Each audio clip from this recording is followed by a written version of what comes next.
Chers auditeurs, bonjour. Aujourd'hui, nous sommes avec Kali. Bonjour Kali. Bonjour. Pour parler de son dernier ouvrage, Kali, Voilà les anges. Alors, Voilà les anges, ça sonne un petit peu comme une chanson, ça.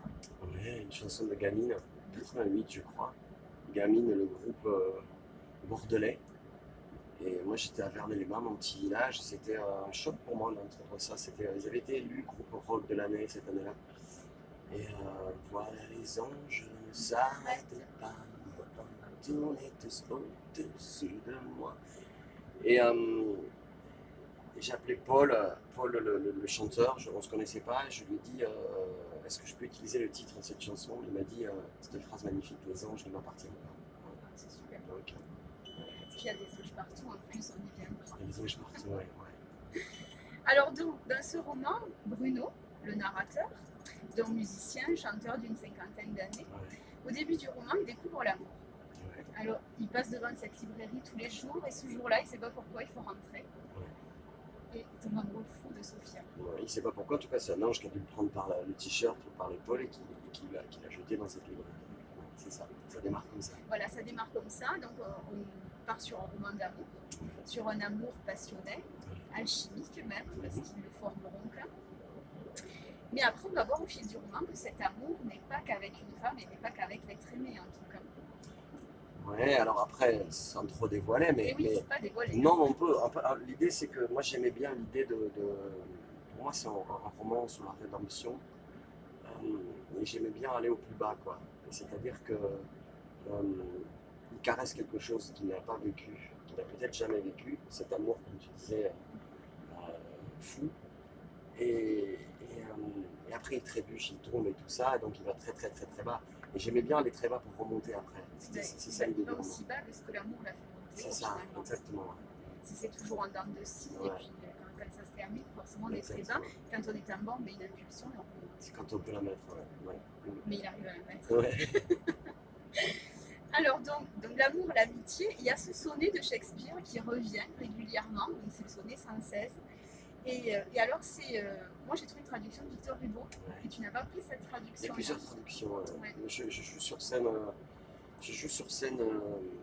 quand je suis tout seul en solo, mon spectacle, ne faites jamais confiance à un cow-boy, où je déclame le sonnet 116 à un moment dans le spectacle, et c'est encore une autre traduction. Ouais. Et alors, qu'est-ce qu'il évoque ce sonnet pour toi? Parce qu'il est important. Il est important, mais il est mystérieux surtout.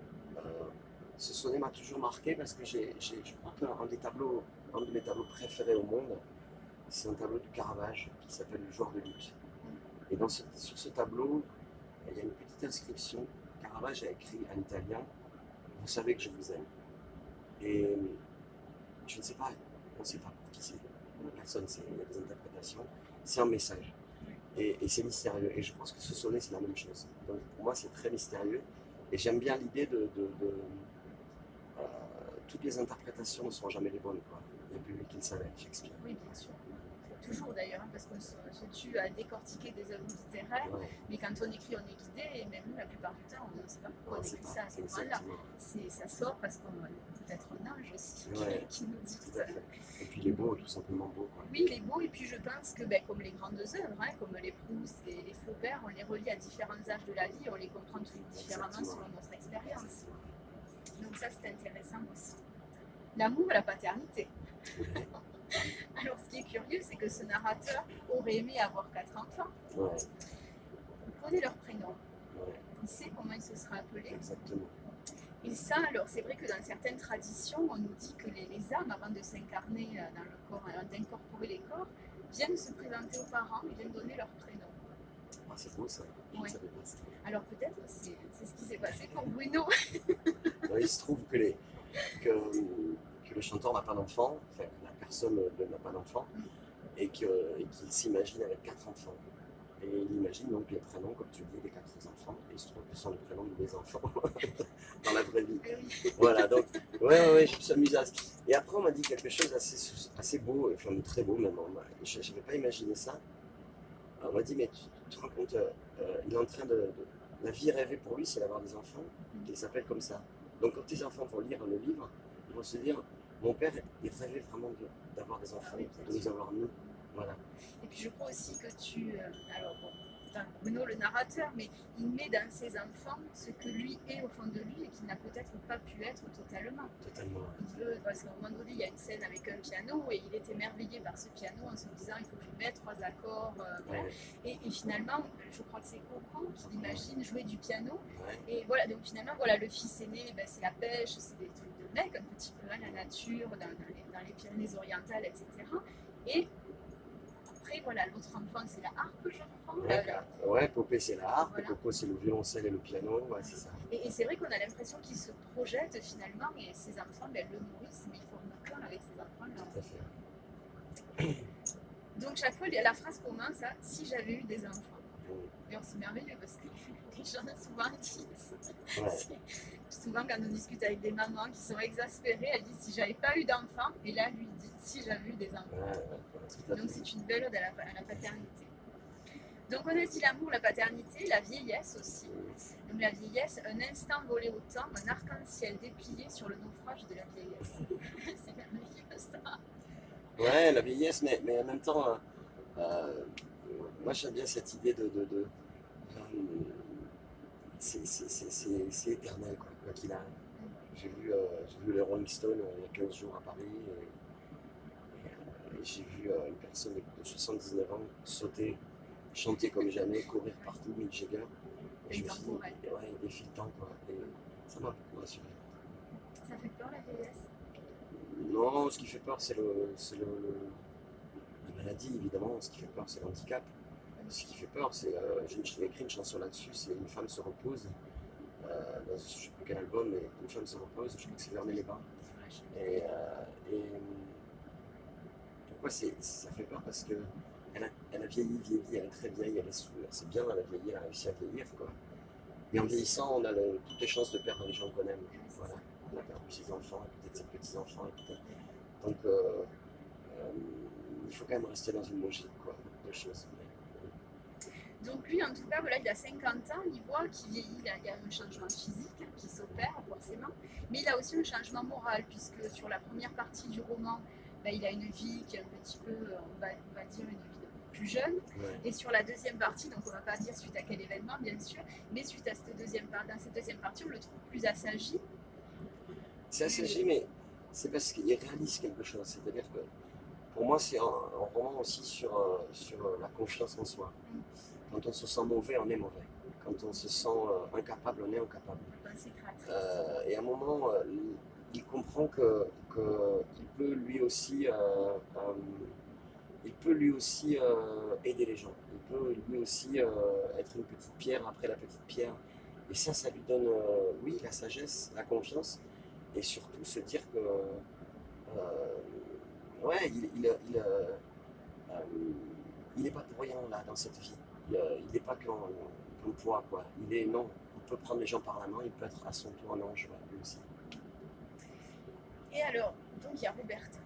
Donc moi, le personnage de Roberta m'a beaucoup plu, d'autant plus que moi, je connais bien les chansons. Et alors dans ce livre, même dans tous les autres, mais on a des paroles de chansons. Oui. Et on lit, mais on entend en filigrane quand même la chanson chantée.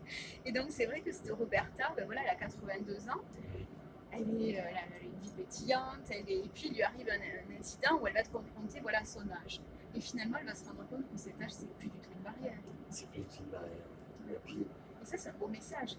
Ouais, alors, ce qui me plaît, c'est que rien n'est prémédité. C'est-à-dire que je ne savais pas. Moi, j'aimais bien dans ce roman démarrer la première phrase et ne pas savoir où ça terminait. Et quand je me couchais le soir, je me disais, demain, qu'est-ce qui va se passer? Oui, ça, on est curieux, on a hâte de savoir. On ne sait pas ce qui va arriver. Découvre en écrivant. On découvre en écrivant. Et quand la personne est arrivée de cet âge-là, c'était Roberta. Pour moi, c'était évidemment Roberta. Ouais. Oui. Elle est rentrée, je la voyais, et puis ouais, c'était ça. Et évidemment, il n'y a pas d'âge, quoi. Il n'y a plus d'âge. Parce qu'on s'aperçoit au fil du temps que c'est peut-être elle qui rajeunit. Et c'est elle la plus fofolle, quoi, sur la fin, ouais. C'est elle la plus fofolle, en fait. Et la plus.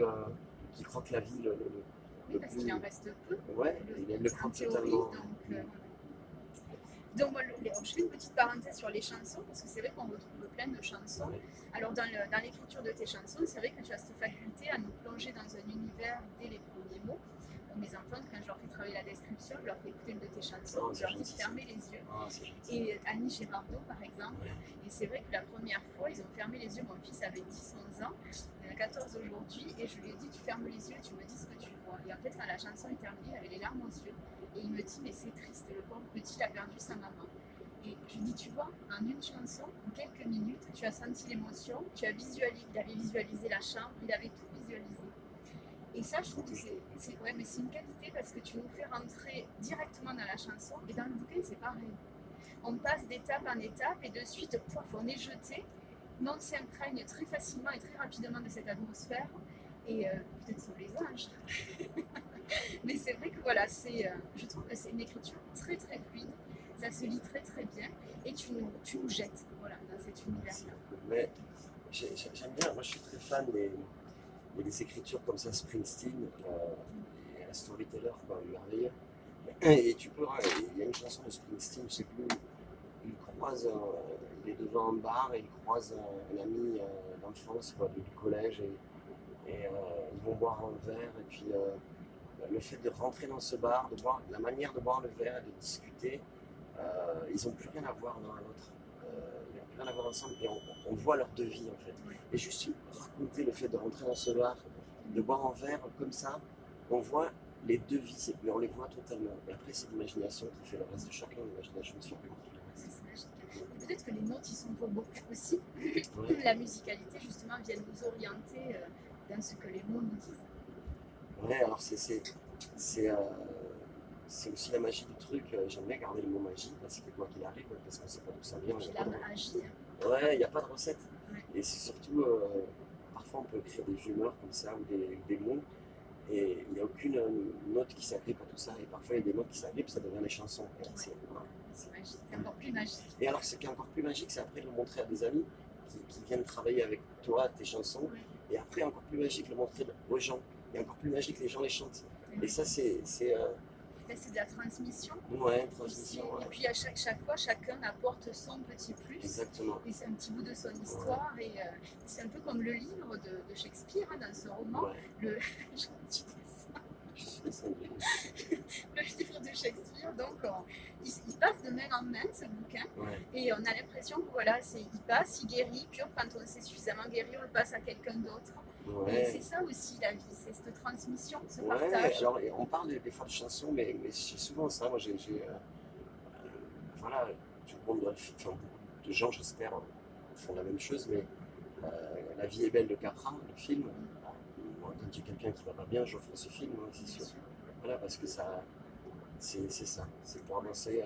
C'est un ange qui prend la main, qui amène un peu plus loin, et puis un autre ange qui ramène un peu plus loin. Mais voilà, les anges, je reviens sur ce titre-là aussi, on en parlait tout à l'heure. Pourquoi ce titre aussi? C'est parce que j'en ai parlé de ça, mais pour moi, c'est complètement fou. J'écris à la main, en fait. Et mes deux premiers romans, c'est Caroline, ma compagne, qui les a tapés. Et je lui dictais au-dessus de l'épaule. Elle ne pouvait pas faire le troisième, voilà, les anges. Je suis allé chez un ami à Paris, j'avais mon livre dans un sac. Et quand je suis arrivé à Paris, des amis m'ont appelé pour aller faire l'apéro, et puis j'ai perdu mon sac. Le seul exemplaire. Et quand je suis rentré, je me suis aperçu de ça quand je suis rentré à l'hôtel où je dormais. Et j'avais les larmes aux yeux, j'ai dit, je connaissais le gars de la réception, je lui ai dit, mais voilà, c'est que ça ne devait pas être publié.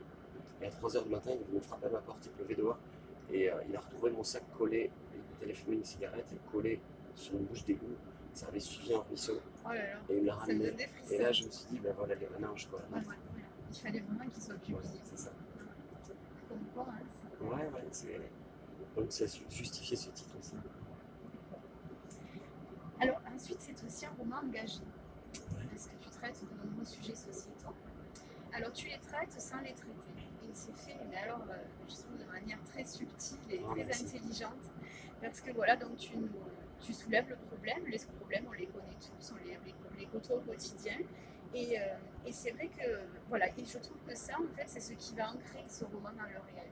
Donc, hormis le narrateur qui s'appelle Bruno, qui n'a pas d'enfant, qui rêve d'avoir des enfants qui ont le même prénom que le tien, etc. De toute façon, tu es toujours sur le fil entre des éléments autobiographiques et des éléments fictifs et romanesques.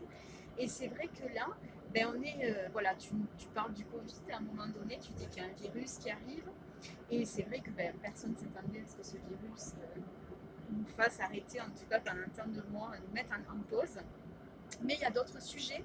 Tu vas aborder le sujet des migrants, des violences au niveau du couple. Parce que les violences au niveau du couple, il n'y a pas malheureusement que les femmes qui en sont victimes. Et c'est vrai que ce narrateur, il est spectateur de cette société, mais il s'en est exclu, j'ai l'impression, pour se protéger un petit peu, pour s'en préserver. C'est pas mal ça. Je n'avais pas analysé comme ça, mais c'est bien ça.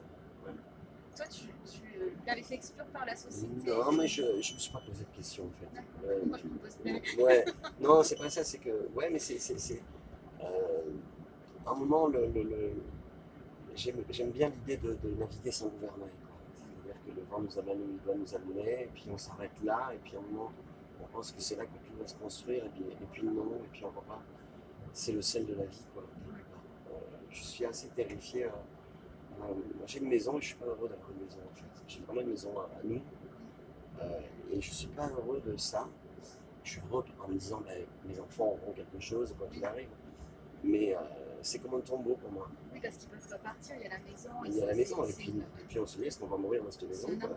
Ouais. Et je vais renifler moi les caravanes dans les cirques, les caravanes et je me dis waouh demain ils vont changer de lieu, ils auront les chapiteaux là-bas et puis waouh après. Et c'est la vie qui me plaît. Là, on est dans un bus, le tourbus. Demain, on est à 1000 km en Bretagne, au nord de la Bretagne. Et c'est la vie qui me plaît, en fait. Oui, parce que tu ne sais pas de quoi demain sera fait, Exactement. finalement.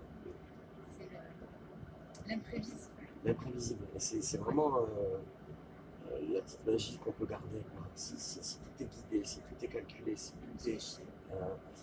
je dirais pas ça, mais en tout cas, c'est moins surprenant. Ouais. Oui. Si on connaît le film déjà, il y a moins de surprises.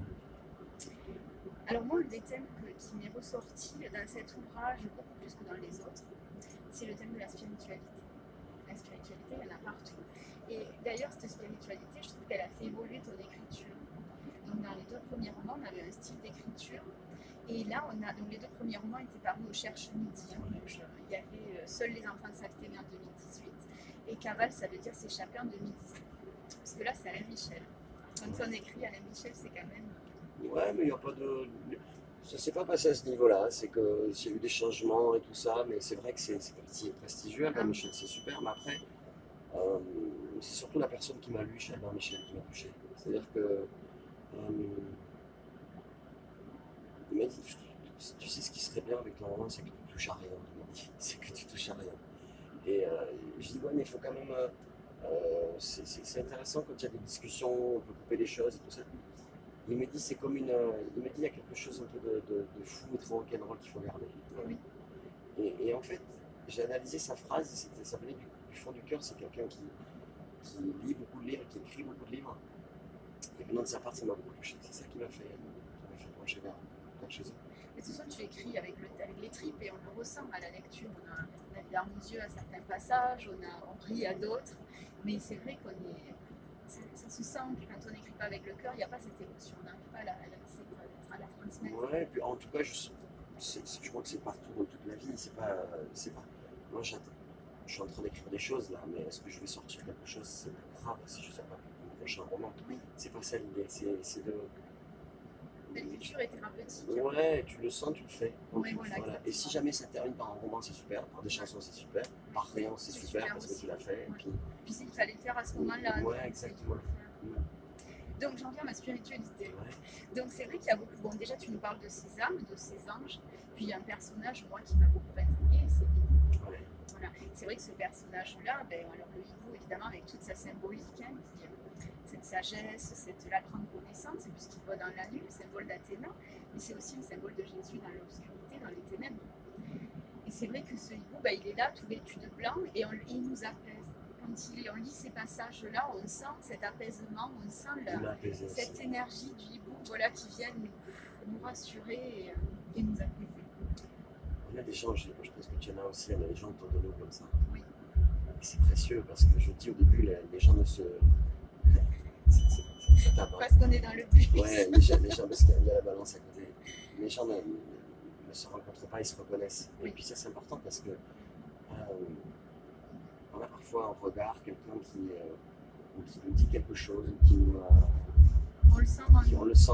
Oui, autant il y a des gens, quand on les voit, c'est viscéral, on ne peut pas, on se dit qu'il y a quelque chose avec cette Il ne marchera personne. pas, ouais. Voilà. Mais dans ce sens-là, elle est là, moi, ma religion et ma croyance, en fait. Dieu est dans ce personnage-là, et dans celui-là, et dans celui-là. C'est plutôt ça. Et c'est l'amour, hein. Quand on vit l'amour universel, de toute façon, on est proche de la lumière. C'est vrai que... Donc il y a les anges évidemment, et alors cette existence, alors toutes nos existences sont jalonnées d'anges de toute façon. Hein. Il y a la légende qui dit que l'ange vient poser le doigt sur notre bouche pour éviter qu'on répète le secret de la vie. Oh, c'est beau. Oui, en fait, quand un bébé naît, dès les premières minutes, un ange vient, il lui pose le doigt, et donc ça fait l'arc de Cupidon. Oh, Et donc voilà, il ne dit pas les secrets de la vie, il oublie tout. Oh, oh, c'est merveilleux. Et donc c'est vrai, donc voilà, donc finalement ces anges, on en a partout, on peut les voir, et finalement il faut avoir la foi. Quand on a confiance en la vie, on rencontre toutes ces personnes-là, parce que la pensée créatrice, tu le disais tout à l'heure, si on se dit qu'on est merveilleux, ben, tout va bien. Il ne faut pas s'enfermer surtout. Moi, je crois que c'est important d'avoir confiance. À force de dire attention à ça, fais attention à ça, fais attention à ça. Ouais, on peut se tromper 1000 fois, mais quand on double 1000 fois, on ne se trompe pas sur une personne, ça rattrape le reste. Je crois que tu allais me faire la tirade, c'est blague. C'est ça la tirade, c'est quoi la tirade? Je crois que c'est on peut tromper 1000 fois, non, une fois 1000 personnes, mais on ne peut pas tromper 1000 fois. Ah d'accord, non, c'était pas ça. Non, moi ce que je voulais dire c'était, non, c'est pas ça. Non. Non mais oui, tu as entièrement raison. Parce qu'il faut, ouais, après il y a des trucs, moi je me souviens, mon papa, il m'avait dit, hein, j'avais des copains qui faisaient des conneries, et puis on fait des conneries adolescents. Et je parle de ça dans le deuxième roman, les bêtises et tout ça, mais qui peuvent être très dangereuses en fait, et qui peuvent faire du mal aux gens et tout ça. Et mon père m'avait dit, je ne peux pas être derrière toi, je serai pas derrière toi, mais je te fais confiance. J'ai pas fait de conneries, j'ai fait des bêtises, mais pas des bêtises dangereuses, parce que j'avais toujours ce roi de mon père qui me faisait confiance. Et je voulais pas trahir cette confiance. C'est une protection, ouais. Quand on fait confiance, bien sûr. Donc bon, l'écriture, on en a parlé, l'écriture thérapeutique, autant pour celui qui lit que pour celui qui écrit, bien sûr.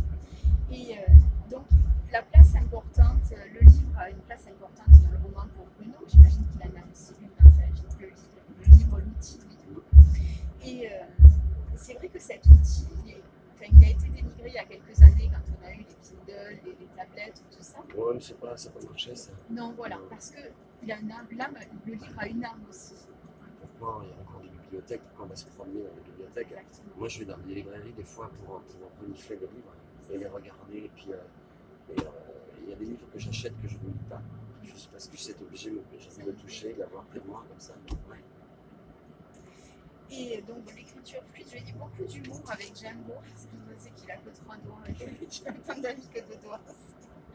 Voilà. Mais voilà. Et ensuite, donc l'actualité, donc tu écris, tu l'as dit, tu ne sais pas si ça sortira ou pas, ça le futur te le dira.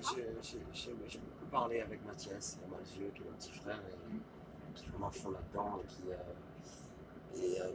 je lui ai montré un petit peu ce que je faisais, parce qu'on se montre des choses beaucoup à l'amont. Et il m'a donné quelques pistes qui sont super au niveau de la réflexion, tout ça. Et en même temps, je lui dis, je ne veux pas trop réfléchir. Donc, oui, parce que ça dépend ferme des portes. Ouais, mais encore une fois, ouais, j'écris, je ne sais pas du tout ce que ça va donner, je sais pas. J'ai pas envie d'avoir une. J'ai pris beaucoup de plaisir à écrire ces livres-là, j'ai pris beaucoup de plaisir à aller me défendre dans les salons du livre, parce que j'ai pu croiser des écrivains, leur dire combien je les aimais, et d'autres personnes que je ne connaissais pas, que j'ai découvert comme ça. Mais je sais pas en fait, je sais pas du tout. Je sais pas du tout. C'est là la beauté, ouais, c'est de pas savoir. Je sais, le plus compliqué pour moi, c'est d'être le meilleur papa du monde possible, et c'est pas le cas. C'est-à-dire que je travaille là-dessus, personne n'est le meilleur papa du monde. Mais on essaie. Mais pour moi, ça, c'est un vrai truc, un vrai job. Après, le reste, c'est pas le job, parce qu'après, on n'a pas les mêmes critères que nos enfants, donc des fois, nous, on a le regard d'adulte. Hier, j'ai fait un concert classique avec un orchestre classique à côté de Perpignan, et avec Daniel Tosi, merveilleux. J'avais vu il y a quelques années à Perpignan. Ben voilà, j'en ai refait hier, et ma fille au violoncelle, j'ai regardé et je me suis dit, quelle chance. En fermant les yeux, je me suis dit, mais qu'est-ce que tu as vécu de merveilleux ce soir? Et je me suis dit, mais demain, tu vas voir les copains, tu vas jouer là, à Lagoune, c'est merveilleux. Et tu vas prendre le bus après, et c'est merveilleux. Et puis tu vas voir la Bretagne après, c'est merveilleux. Et voilà, je me dis, c'est ça que j'ai envie de vivre. C'est là la beauté de la vie, Ouais. c'est de s'émerveiller de chaque chose Ouais. et d'en prendre conscience surtout. Ouais, c'est ça. Donc, Franchement, je c'est vais important. finir par les vers de Ronsard. Vivez si vous en croyez, n'attendez à demain, cueillez dès aujourd'hui les roses de la vie. Ah, c'est beau. Redis-le face. Redis-le face. Alors, je ne l'ai plus maintenant. Vas-y, mais tu peux le dire, c'est pas grave. Vivez si vous en croyez, n'attendez à demain, cueillez dès aujourd'hui les roses de la vie. Voilà. Ça, c'est bon. Et l'amour n'a pas d'âge, pas de sexe, comme les anges. C'est ce qui m'est venu à la lecture de ton roman. Ah, c'est beau ça. Voilà. Ah, c'est bien. Ah, ça, je te le piquerai pour en reparler. Ça, Bah tiens, c'est bon. Ça, c'est trop beau. Tu l'as vu? Ah ouais. Ah ouais. Ah, c'est super. voilà. Cette histoire-là de. Ah oui, le petit ange qui vient poser son nom. Donc, vous l'aurez compris, un roman extraordinaire. Voilà les anges, Merci beaucoup. Cali, à lire absolument et à offrir parce que c'est un roman qui fait du bien. Vous avez vu, je l'ai tout annoté parce qu'il y a plein de choses à dire et à retenir. Merci beaucoup, à bientôt. Merci beaucoup. Merci beaucoup. Merci. Cali.